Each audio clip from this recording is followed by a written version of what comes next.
Hey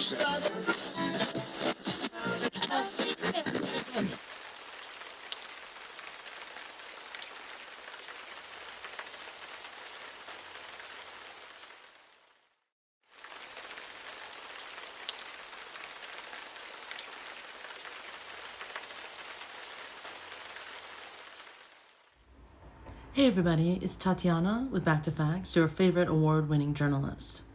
We're going to look at two stories tonight. The one is from November 21st, 2021, the Rampage massacre at the Waukesha Christmas parade in Wisconsin. The other is the recent Rampage killing at the supermarket in Buffalo, New York. I would like to know the difference you see in the coverage between these two stories. Comment below and make sure to subscribe. Let's get into this.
So that was the first story. The New York Post and the New York Times covered it the way that I was trained to cover crime stories. And that is, you do not mention the race of the persons involved, whether the perp or the victim, unless the person is still at large or missing. In the case of Darrell Brooks here, his race was not mentioned, but his photo was shown. That's how you're supposed to do it.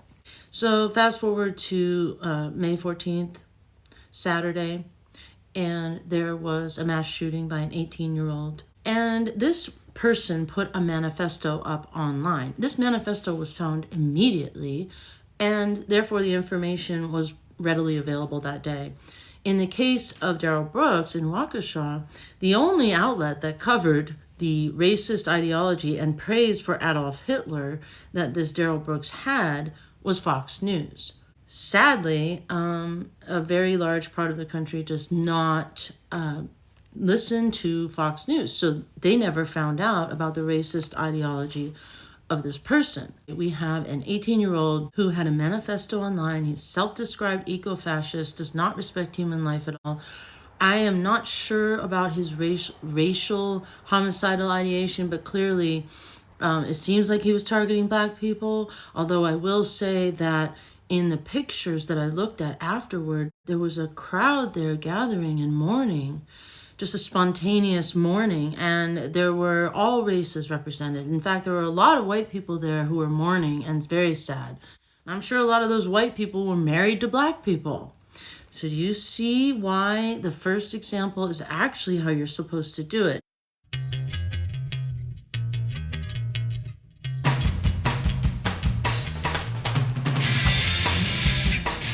And you come out with whatever racist rhetoric that was found on social media. But it should be covered by everyone, not just Fox News. With the second article, you're about to see the difference in coverage. And let me just say that every time one of these rampage killings happens, it is so incredibly tragic as I identify with them. They were alive just a couple days ago. Last week they were alive, and they were such beautiful people. You could just tell by looking into their souls, in their eyes. And therefore, I want everyone to stay strong and keep fighting the good fight for fairness in coverage, because the coverage right now is dividing us.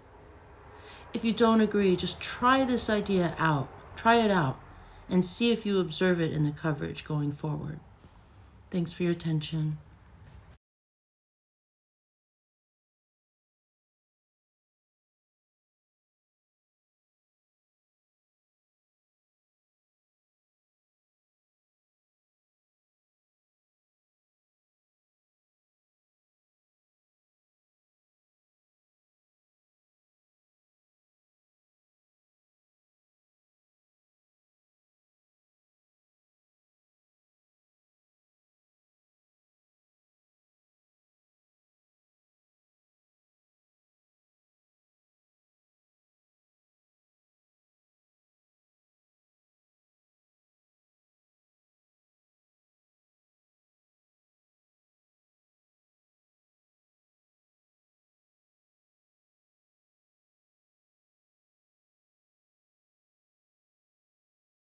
We will not comply with the institution's sick illusion. No, it won't be televised.